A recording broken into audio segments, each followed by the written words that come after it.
Oi! Hoje, mais uma vez, nós estamos aqui para juntos refletirmos no Salmos 25. Salmo de Davi, uma oração linda que Davi faz. E uma oração que nos ensina muito sobre Davi. E que vai trazer também, pelo menos para mim, eu tomo grandes ensinamentos nesse salmo. Por quê? Principalmente hoje, no mundo, no momento hoje que nós estamos vivendo, aonde a depressão, os problemas emocionais têm atormentado muito a nossa vida. Temos sofrido muitos combates, embate acerca das nossas emoções. E Davi, ele é um homem que tem muitos a nos ensinar. Ele é um homem que passou por muito dessas situações. E ele, nesses salmos em particular, no Salmos 25, ele nos ensina muito como ele se posicionava diante dos seus inimigos, como ele se posicionava diante dessas situações que era cometido. Por quê? Porque os inimigos de Davi, tantos eram físico, porque ele enfrentava urso, ele enfrentava leão, ele enfrentava gigante, quanto ele tinha os inimigos invisíveis, que eram os problemas emocionais que ele também era cometido, cujos problemas são rejeição, ciúme, inveja, desprezo, tudo situações que o rei Davi passava. E nesse salmo em particular, ele nos dá um banho, um ensinamento muito grande, aonde ele nos ensina como ele construiu, basicamente, né, um pouco da construção, porque esse salmo fala muito sobre relacionamento, e aqui a gente aprende a forma como ele se relacionava com Deus, a forma como ele se relacionava com os problemas físicos, com os problemas emocionais que surgiam na vida dele, e ensinamentos esse que nós precisamos aprender. Porque a nossa vida ela é construída em cima do quê? De ensinamento, em cima daquilo que a gente aprende. E quanto melhor a gente aprende, melhor é a construção, né, da nossa vida. E um dos objetivos desse salmo, nessa aula, é mostrar, nós compreendermos os anseios. O que significa anseio? Anseio são os desejos, os sonhos, as expectativas de Davi. E isso que é mais interessante nessa aula, que os sonhos, os desejos, as expectativas de Davi não estavam nos problemas, não estava no abandono, não estava no desprezo, não estava na inveja, não estava no ciúme, não. Estava em Deus. Nesse salmo, é um salmo de muita reflexão, uma oração, onde ele fala muito sobre os atributos de Deus, onde ele reflete muito sobre a providência de Deus, o quanto Deus era poderoso, o quanto Deus poderia fazer alguma coisa com ele, por ele, o quanto, eu falo que aqui nesse salmo a gente vê uma maturidade intelectual muito grande do rei Davi. Porque o que é maturidade intelectual? É quando a gente reconhece que toda a nossa inteligência, toda a nossa sabedoria, todo o nosso conhecimento não tem nada, não serve de nada se ela não vier de Deus. Se ela não for usada por Deus ou se não for despertada por Deus. Entendeu? Que não importa que por mais dinheiro que você tenha, por mais poder que você tenha, ela não vai te servir de nada no momento de grande aflição, de problemas, de embates invisíveis que a gente passa, né? Quase que diariamente. E nesse salmo a gente vai aprender isso. A gente vai aprender aqui no tópico 1, Davi ele reflete muito sobre as suas queixas, sobre o desejo de não ser confundido. Ele fala, não me deixe ser confundido. Aqui esse confundido é de não ser envergonhado.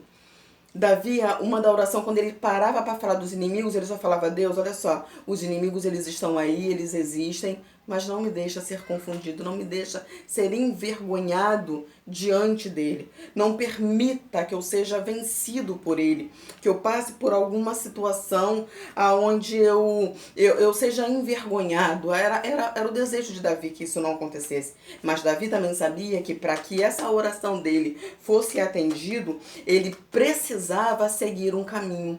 Ele tinha atitudes nele que ele precisava fazer, ele tinha que desenvolver nele atitudes mesmo que fosse conduzi-lo por esse caminho. E Um dos caminhos que é fundamental, e Davi entendia isso, era o desejo de ter o perdão dos pecados dele. Davi, ele não era um homem segundo o coração de Deus, não era porque não tinha pecado, pelo contrário, ele era tão pecador quanto qualquer um de nós. Mas o que diferenciava Davi das outras pessoas era que ele era um pecador que se quebrantava diante de Deus. Ele não escondia os pecados dele. Ele reconhecia cada um deles. E uma das formas que ele sabia, uma das coisas que me faz gostar muito desse salmo, é porque eu entendo que esse salmo é um salmo de relacionamento. E nesse salmo fica muito mesmo explícito, claramente, que o relacionamento que Davi construiu com Deus era um relacionamento onde ele botava mesmo para fora. Ele expunha para fora: Pai, perdoa os meus pecados. Porque ele sabia que ele precisava do perdão. E olha, que coisa mais linda. Quando Davi fala aqui sobre o perdão de pecado, a gente está falando aqui de um homem que viveu no Antigo Testamento, aonde os pecados eles eram cobertos. Ainda não tinha sido derramado o sangue de Jesus sobre a vida dele. Porque o sangue de Jesus, ele faz o quê? Ele literalmente perdoa o pecado. E Davi era um homem tão excepcional que ele vivia à frente dele. Esse relacionamento que ele construiu com Deus foi o suficiente para fazer com que ele vivesse à frente daquele momento, até mesmo naquele momento histórico que era, onde ele sabia que ele precisava ter esse perdão de pecado. E isso torna Davi uma pessoa digna de que nós venhamos para a história dele e aprendamos com ele, sim. Extraímos para a nossa vida ensinamentos práticos e lógicos para que nós possamos enfrentar os inimigos. E uma das coisas que eu aprendo nesse Salmo 25 é que Davi não fica diante de Deus mostrando a força do inimigo dele. Você não vê nesses salmos Davi falando o seguinte: olha Deus, os meus inimigos são muito fortes, os meus inimigos são muito poderosos, os meus inimigos estão me abatendo, olha aí Senhor essa situação. Você não vê Davi fazendo isso, pelo contrário. Você vê Davi engrandecendo a Deus e buscando estratégias, conhecimento para ter o quê? Uma vida de conquista e uma vida de vitória. Porque para que nós não venhamos ser envergonhados diante dos nossos inimigos, existem sim atitudes que nós precisamos aprender a conhecer e desenvolver em nós essa capacidade.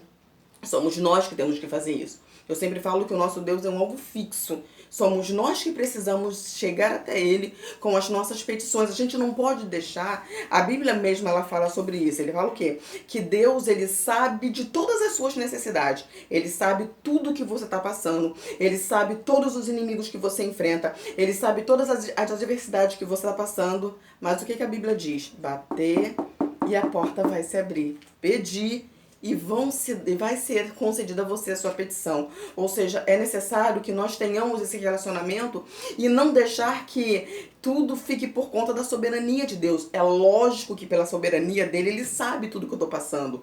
Mas é necessário que eu trilhe um caminho de conhecimento com ele, trilhe um caminho mesmo de relacionamento com ele e exponha para ele todas as minhas necessidades, todos os meus anseios, todos os meus desejos, todos os meus sonhos, todas as minhas frustrações, tudo aquilo que tem realmente... Mas entenda bem, quando eu exponho para Deus as minhas frustrações, é engrandecendo a Deus, é levando para Deus tudo aquilo que Ele realmente pode fazer. Porque aqui no tópico 2, uma das coisas que Davi que desejava era o quê? Um reconhecimento de quem Deus é, da vontade de ser guiado por Deus. Davi, ele tinha isso, como aqui mesmo ele fala, como ele faz-me conhecer, Senhor, os teus caminhos, ensina-me as tuas veredas, guia-me na tua verdade e ensina-me, porque tu és o Deus da minha salvação. Por ti estou esperando todo dia. Ou seja, Davi sabia que para ele ter o desejo dele obtido, de não ser envergonhado diante dos seus inimigos, ele sabia que precisava conhecer e trilhar os caminhos do Senhor. E entender que Deus era o Deus da sua salvação. E o que é mais impressionante nesses salmos é que quando ele fala sobre salvação aqui, esse salvação não é de salvação de alma, não. é de ter um Deus que o salva e o livra hoje, que dá livramento, que dá escape. E assim como Deus tinha esse relacionamento com Davi, como Davi nutria esse relacionamento e precisava, é o mesmo que nós precisamos desenvolver. Porque talvez o teu inimigo, o nosso inimigo hoje, não seja o mesmo inimigo que Davi enfrentava naquela época. Hoje nós não saímos na rua, pelo menos nós aqui no Brasil, não temos um leão na esquina. Nós não temos um urso ali na esquina. Nós não temos um gigante ali na esquina para nos enfrentar, para vir nos enfrentar. Não, nós não temos.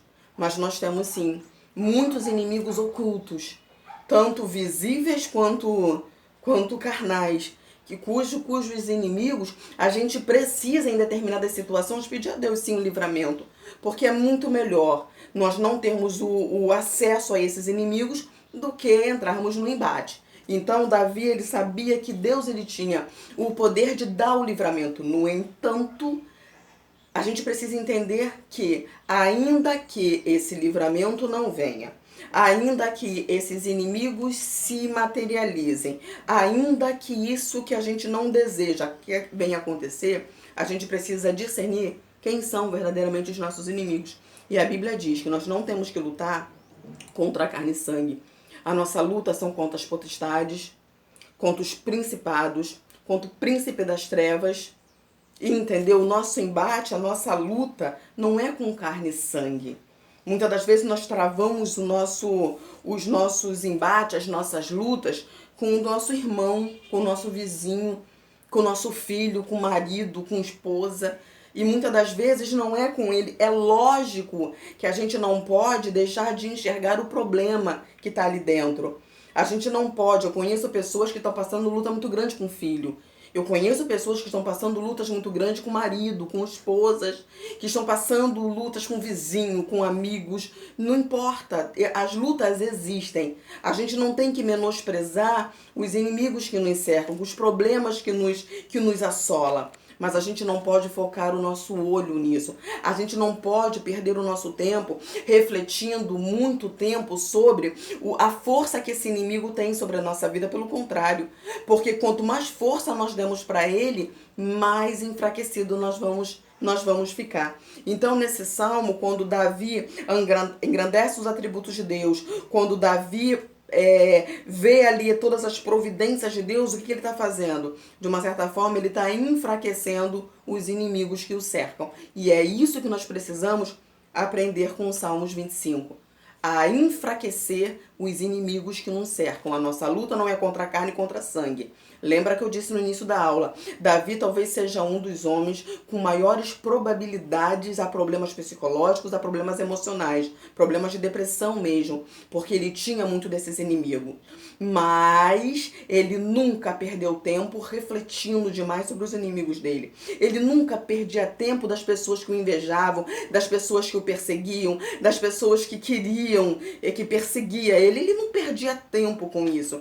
Ele ganhava tempo sim, refletindo sobre o poder de Deus, sobre como trilhar um caminho cujo livramento viria do Senhor. Que nós venhamos aprender com Davi, aprender a trilhar esse caminho. E que caminho é esse? Você pode estar me perguntando. E eu te respondo, de acordo com a aula dominical, esse caminho é o caminho da obediência, é o caminho da graça e o caminho da perfeição. Aí você pode olhar para mim e me perguntar, poxa, Tânia, mas o caminho da obediência, logo de início, talvez seja o caminho mais difícil que nós venhamos traçar. Porque obedecer. Aquele que acha que obedecer é fácil, beleza, glória a Deus pela tua vida, mas para mim em particular, eu sei o quanto obedecer é difícil. Biblicamente falando, eu sei quantas pessoas que conheciam o caminho, mas não conseguiram trilhá-lo por causa da desobediência, porque não conseguiam obedecer.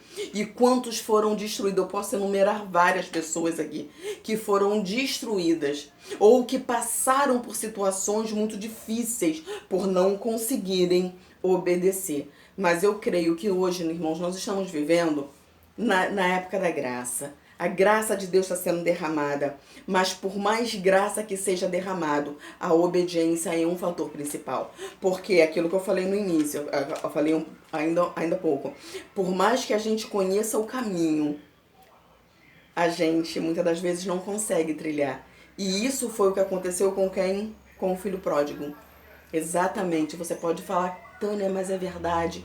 Isso aconteceu com o filho pródigo, ele conhecia o caminho, ele sabia quem era o pai dele.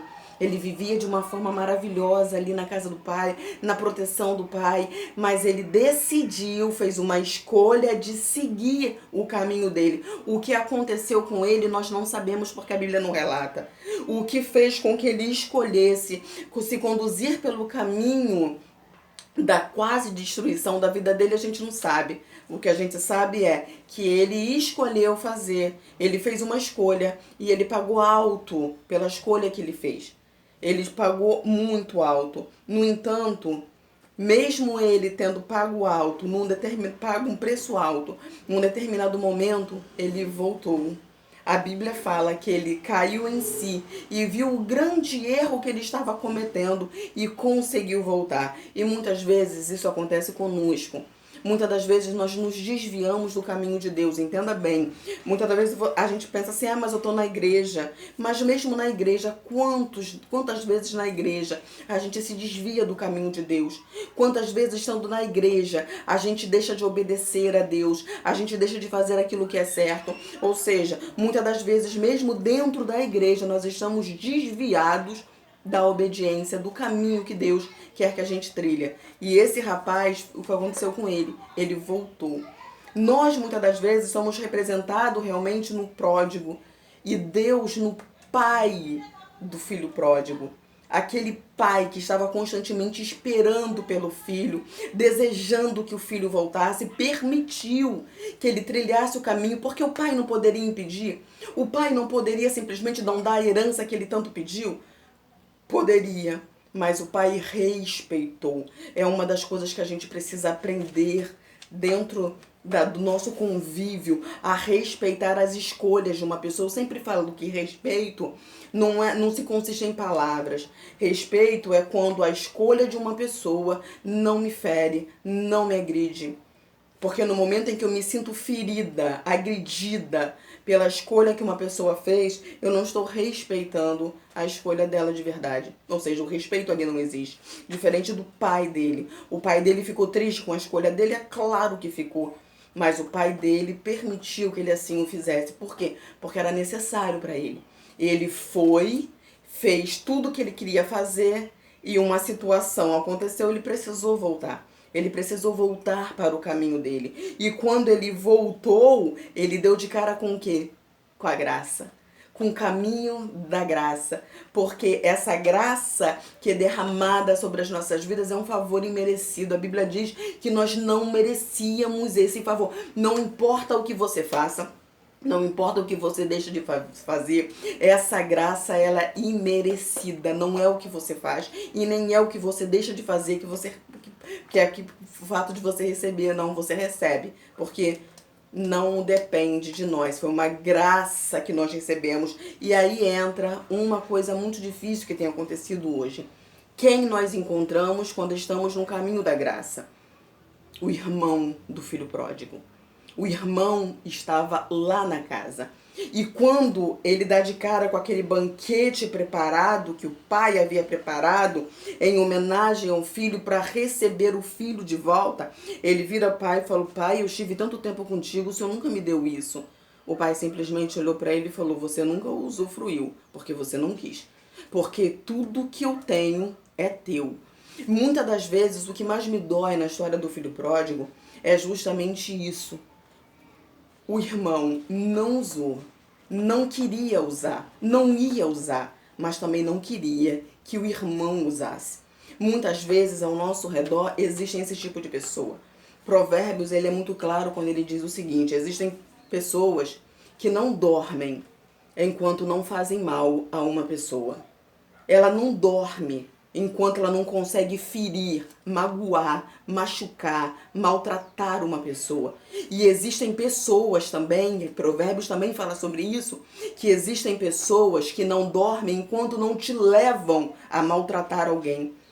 Porque ela não se contenta só em ela fazer mal, ela quer te induzir a fazer mal, a perseguir, a maltratar, a humilhar uma pessoa. E isso são pessoas que muitas das vezes estão ao nosso derredor. Pessoas que estão, porque ao nosso redor estão os anjos do Senhor, mas aos nossos derredor, infelizmente, estão muitas das vezes pessoas que têm esse desejo na sua alma, que não receberam a graça de Deus e não quer que você receba. Pessoas que estão feridas, pessoas que estão magoadas e que o desejo dela é de ferir, é de magoar, porque a única coisa que ela recebeu foi justamente essas coisas tão ruins. E quantos estão se deixando abater por causa disso? Quantos que estão abrindo mão dos projetos de Deus para a sua vida por causa dessas pessoas? Imagina se o rei Davi, se o grande rei Davi parasse a vida dele para refletir sobre as pessoas que não quisessem que ele alcançasse a posição que ele alcançou. Imagina se isso acontecesse. Porque, irmãos, o nível de unção que nós temos não está escrito aqui na nossa testa. É por isso que nós devemos respeitar a cada um, porque a gente não sabe o chamado que uma pessoa tem. Às vezes nós olhamos uma pessoa e não sabemos por que não gostamos dela, ou por que ela é tão perseguida, ela é tão maltratada. Às vezes o motivo da perseguição contra a sua vida é justamente o nível de unção que você tem, que é uma unção diferenciada. Uma unção que te eleva, às vezes, que te deixa numa posição bem mais alta do que algumas pessoas. A luz que você tem, a luz que você irradia, brilha. E não adianta, quem está nas trevas não consegue. A luz e as trevas, ela não conseguem andarem juntas, não adianta. A luz vai afastar as trevas e é muito triste quando a gente olha para determinadas pessoas e vê realmente estampada nela todo o nosso pecado. Porque a santidade de uma pessoa, quando ela não faz determinadas coisas, e muitas das vezes a gente comete aquele pecado que ela não faz, reflete em nós. E muitas vezes o motivo da perseguição é aquilo que você não faz. É justamente pelo pecado que você não comete, pela quantidade de vezes que você obedeceu mesmo lutando contra a sua carne. É quantas vezes você recebeu a graça de Deus e fez uso dessa graça. De você olhar para a graça de Deus, o que é a graça de Deus? Porque nós não merecíamos. É a salvação que nos foi dada sem a gente ter feito nada para merecê-la. E quando a gente reconhece isso, que a gente começa a trilhar o caminho da busca de Deus, uma busca, como diz aqui, o último caminho, que é o caminho da perfeição. Que perfeição é essa que essa revista está nos colocando? Não é a perfeição do ser imperfeito, não. Essa perfeição, o escritor está fazendo menção sobre honestidade, sobre sinceridade. E a sinceridade no grego quer dizer, sabe o quê? Sincera. Sem cera, sem fingimento, sem hipocrisia, sem mentira. Não é sem pecado, não é sem erro, não. Mas é quando você, olha que coisa linda, quando num determinado momento a gente consegue desenvolver um relacionamento com Deus, aonde a gente já criou uma maturidade, sim. Por quê? Porque o apóstolo Paulo fala o quê? Quando eu era criança, eu falava como criança, eu pensava como criança, eu agia como criança, eu me alimentava como criança, mas o tempo de criança precisa passar. Um dia a gente precisa desenvolver essa maturidade espiritual, sim. Uma maturidade aonde a gente olha e fala, Senhor, os inimigos são muitos, sim, como Davi mesmo. Ele fala aqui no versículo 19, Senhor, olha para os meus inimigos, eles estão se multiplicando, eles me aborrecem com ódio cruel, os inimigos existem, eles estão aí, mas, no entanto, guarda a minha alma. Os inimigos estão aí? Deixa eles aí, mas livra a minha alma. Me faça andar na sinceridade contigo, no caminho, andando, aprendendo, desenvolvendo, crescendo. me habilitando, aprendendo contigo. Essa era o desejo sincero do rei Davi. E são esses aprendizados que a gente precisa trazer para a nossa vida. Quantos agora querendo que você pare? Quantos querendo que você não alcance os sonhos de Deus para a tua vida? Quantos agora querendo que você fique estagnado aonde você está? Mas não, a Bíblia diz crescer na graça e no conhecimento de Deus. Precisamos aprender a desenvolver um relacionamento com Deus que transcenda todas as coisas. Que a gente olhe para os inimigos e fala, tá certo, você existe, existe. São muitos, são. Mas o meu Deus, ele é maior. A desenvolver e a entender isso. E entender que Deus é aquele que guarda a nossa alma, que nos dá o livramento. E nunca devemos perder muito tempo refletindo sobre a força do inimigo. Não faça isso. Ganhe tempo refletindo sobre o poder de Deus, sobre a graça de Deus, sobre esse caminho que nós precisamos aprender a trilhar, a desenvolver esse relacionamento perfeito, maduro, nos aperfeiçoando a cada dia com Deus, aprendendo com Ele. Que o Espírito Santo venha falar melhor em cada coração. Amém.